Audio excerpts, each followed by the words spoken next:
Every team, every topic, everywhere. This is Believe. Looking for these better days. It is Friday, August 21st. I'm Scott Seidenberg. Here's what you need to know to make today a better day. Week 2 of the NFL preseason officially underway. We will recap last night's games. We'll hear a little bit from our Better Day football show, and we continue our 32 in 32 NFL team previews, wrapping up the NFC North with the Minnesota Vikings. It's all coming up right now in this episode of Better Day, presented by FanDuel. And we start with last night's preseason action, where the Raiders came from behind to defeat the Texans 22-20. Aiden O'Connell with a quarterback sneak rushing touchdown with about 19 seconds left was the difference in that game last night. Fernando Mendoza started the game, and he struggled in the first half, throwing a pick six as the Raiders quickly found themselves trailing 14-0. When it was all said and done, Mendoza finished 8 of 15 passing for 86 yards and that interception. The concern, though, for the Raiders after 2 preseason games, though, might be more on the defensive side, where the secondary for the second week in a row here in the preseason got torched. In week 1 of the preseason, it was the Cardinals who threw 16 straight completions in the first half. And then last night, Davis Mills, 11 of 15 passing for 93 yards in the first half. The Raiders secondary has not been good to start this preseason, and if they can't cover and stop people from passing against them, they're going to have a hard time being competitive in games, because I don't see this Raiders offense being a high-scoring offense. The Texans last night kind of qualified for our system that we talked about with preseason games and teams coming off blowouts and listed as dogs. That line last night flip-flopped back and forth. I mean, the Raiders were the dogs, then they were the favorites, then they were the dogs again, then they were the favorites again. They actually closed as -1.5 to -2 point favorites, and they covered the 1.5, don't cover the 2, as they win 22-20. So for the first half, it certainly looked like the Texans were the side to be on. But what always happens here in these preseason games is the second half is a completely different story. It wasn't a completely different story in the nightcap, where the 49ers blew out the Chargers 41-17. They were up 20-3 at the half, and then they kept it going, scoring 21 points in the second half as well. Brock Purdy saw his first preseason action. He went 4 of 6 passing for just 29 yards.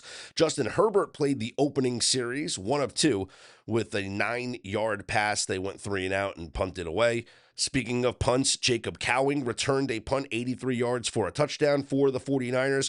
Christian McCaffrey did not play. He was on the field, though, for pregame warmups, but Kyle Shanahan said that it was just tightness, and he would be practicing as if it was a regular season game, but he did not play, as both of these teams just came off a week of joint practices. So whenever you have these joint practices all week, you don't really see the starters in the preseason games, because they've already gotten a live look at each other over the practices, which normally are physical, and there's fights and altercations, and you just don't want to mess around with anything during the actual preseason game. You got the looks that you needed to do during live reps during the joint practices.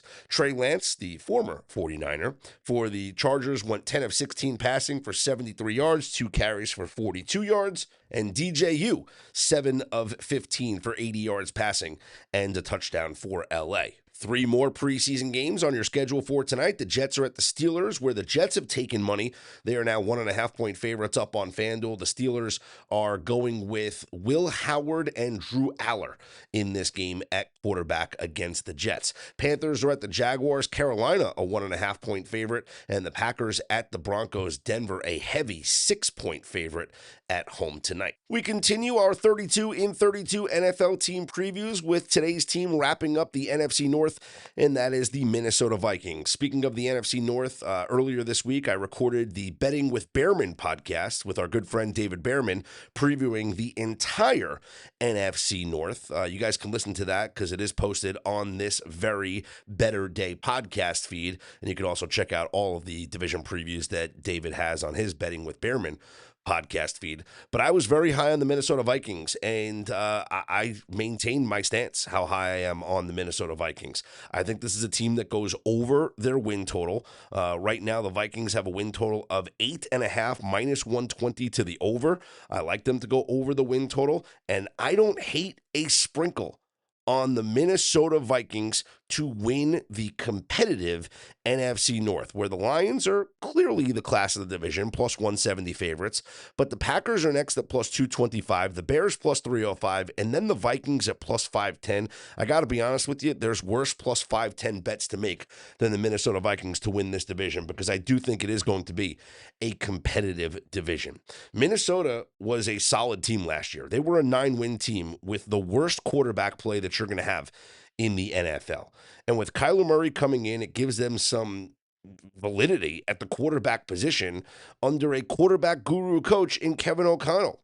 If Kyler Murray just plays to a shell of what he was, then I think Minnesota is going to be in good form this year. Obviously, it's like the best roster that Kyler Murray's played with. Justin Jefferson's the best receiver that he's played with, but it's not just Justin Jefferson. Jordan Addison on the outside. They brought in Jawan Jennings from the 49ers as well. You have two solid running backs in Aaron Jones and Jordan Mason. TJ Hawkinson at tight end.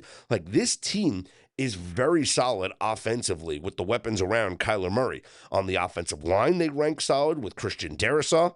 Looking at our preseason trench report up on betterday.com, the Minnesota Vikings rank 14th overall in the trenches, 15th in run blocking. They currently rank, and this is preseason rankings, and they'll change, but this is just looking at last year's numbers with some preseason week one stuff and some injuries accounted in there. But 14th overall, 15th in run blocking, 13th in run defense, and then on the passing metrics, the Minnesota Vikings rank 11th in pass blocking, and they rank 28th in pass rush. But we know when it comes to Brian Flores, it's about the complex blitz schemes and coverage schemes that he hides against opposing quarterbacks. That's what makes the Vikings defense and Brian Flores' defense so difficult to go against.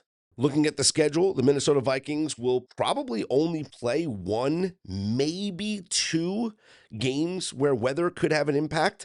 Thursday, December 10th, going to New England, and Saturday, January 3rd, going to the New York Jets. But they'll have 11 of their 17 games being played indoors, whether they're home games or on the road at Detroit or at New Orleans. They have the Mexico City game against San Francisco, and outdoor games early on in September at Chicago and at Tampa, where really the only thing you're worried about is maybe some rain. My best bet for this team is over 8.5 wins, and I seriously think that they will be contenders for the NFC North Division. You already know I love Kyler Murray to be the comeback player of the year. Those odds up on FanDuel have shrunken down, as he is now the second favorite at around plus 470 compared to the plus 650 that we got it at a while ago. And I don't hate sprinkling on a plus 510 for the Minnesota Vikings to win the NFC North Division. That'll wrap up our 32 and 32 preview of the Minnesota Vikings. Baseball fans, think you know who's hitting a homer today? Well, FanDuel is giving you a free chance to call your shot with Daily Dingers. Joining the action's easy. Just make your free pick on who's hitting a home run in their game, and if you're right, you'll get a profit boost to use on your next bet for a chance at extra winnings. You've got nothing to lose and a lot to gain. And don't forget, you can make a free pick every day during MLB season. It's just another way FanDuel is home for home runs. So, are you ready to play your game today? Join all the action at FanDuel.com/believe. That's FanDuel.com/believe to play Daily Dingers and make your free pick on who's hitting a homer. Play ball and swing for the fences on FanDuel, an official partner of the MLB. 21 plus in select states. For Kansas in affiliation with Kansas Star Casino. 18 plus DC, Kentucky, Wyoming. No purchase necessary. Opt-in required. Bonus issued as a non-withdrawable profit boost tokens. Restrictions apply, including any token expiration and max wager amount. See terms at sportsbook.fanduel.com. Gambling problem? Call 1-800-GAMBLER or 1-800-MY-RESET. Call 1-888-789-7777. Visit ccpg.org/chat in Connecticut. Visit mdgamblinghelp.org in Maryland. Visit gamblinghelplinema.org. Call 800-327-5050 in Massachusetts. Call 1-877-8-HOPE-NY. Text HOPE-NY New York. Call 1-877-770-7867 in Louisiana. Yesterday, it was episode 2 of the Better Day Football Show. And if you missed any portion of it, you can simply watch it on YouTube. The video clip is there, or on Twitter, on our Twitter page at Better_Day. YouTube is at Better Day. Or you can listen to it on this Better Day podcast feed as well if you like just listening to the audio version of the Better Day Football Show. We live stream each and every Thursday at 2 p.m. Eastern Time, 11 a.m. Pacific Time. You guys can contribute to the show, ask your questions. Yesterday, we talked about look-ahead spots, look-ahead bets that we want to make for the upcoming season. I asked Duck if there were any spots that he looked at in college football. I asked Steve Fezzik any spots that he looked for in the NFL. I gave out a spot that I'm looking for in the NFL as well. So here was our conversation about look-ahead bets this coming season. When we look at the season, when we kind of map things out, whether it's game of the year lines that are already out in the NFL, we have the holiday schedules that's already out. I know everybody that's entering into Circa Survivor is kind of mapping out the whole season to see where they want to pick certain teams, right?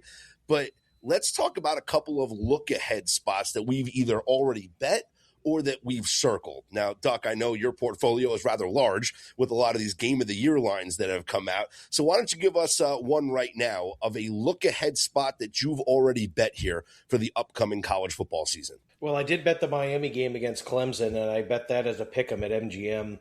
I've got a lot of spots circled. There are a lot of interesting situations. I think Memphis going to UNLV and then coming back and playing regional foe Arkansas State, there's a trophy on the line. That'll be a tough start to the season for Memphis, and then they've got to go back out to Boise State, and I think that's a spot where Memphis could be absolutely DOA. I just don't see that going well. It'll be a night kick on the blue turf. Boise has an exquisite home field advantage, and that's just a lot of airplane time for Memphis the first couple of weeks of the season.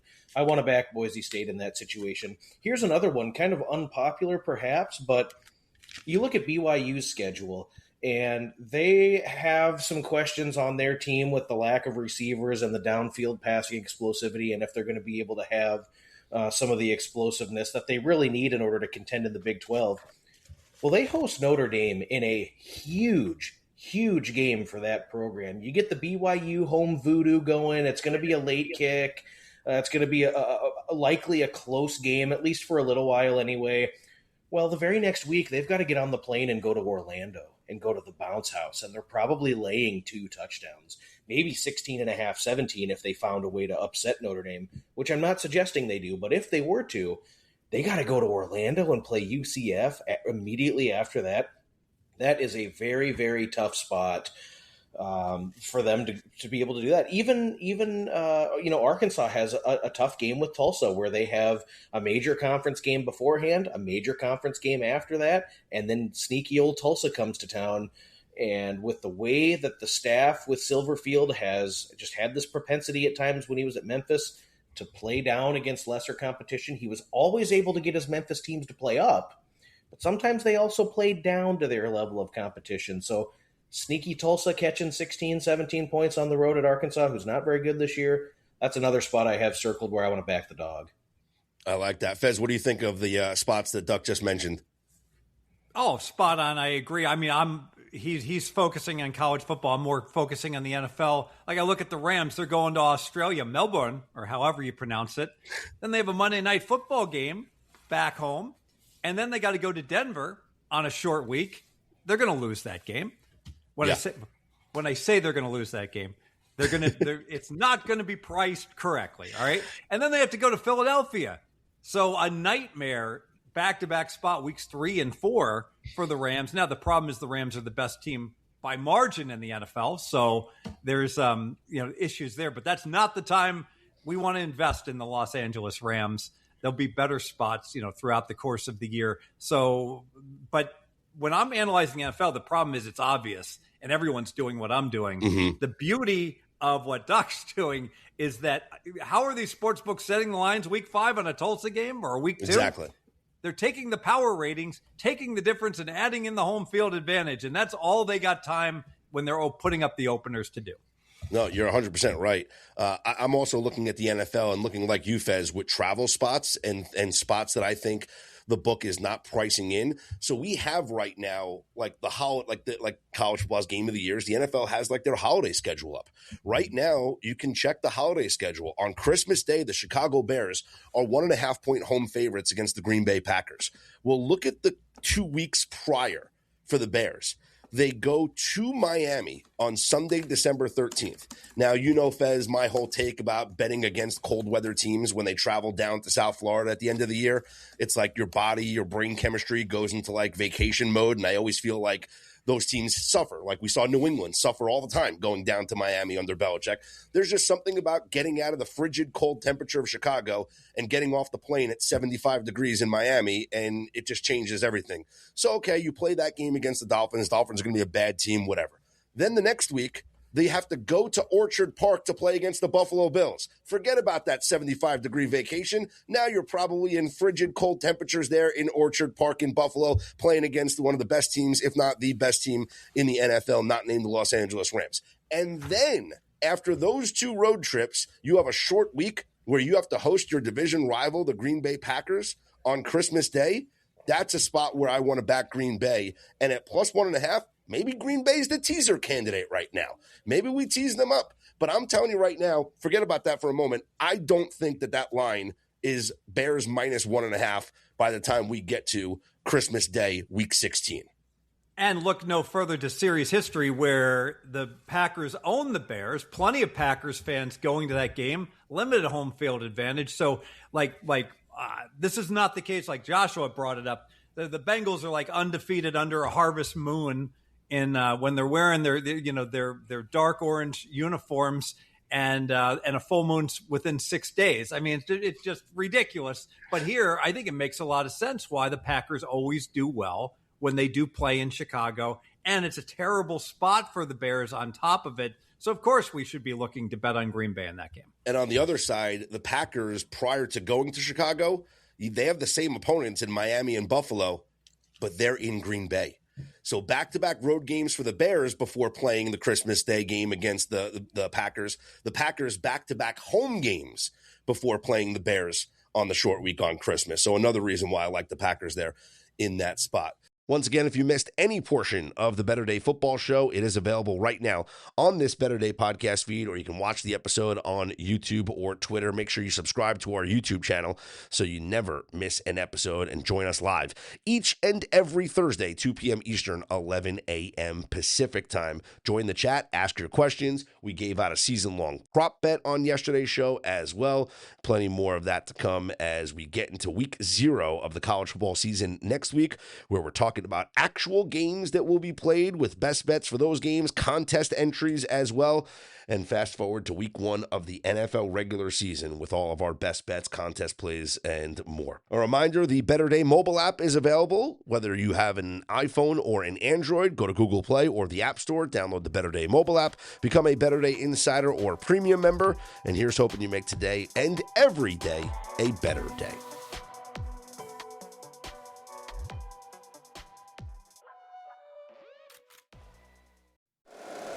If you like the show, please take a moment to rate, review, and subscribe. It really does help the show to grow. Thank you for listening.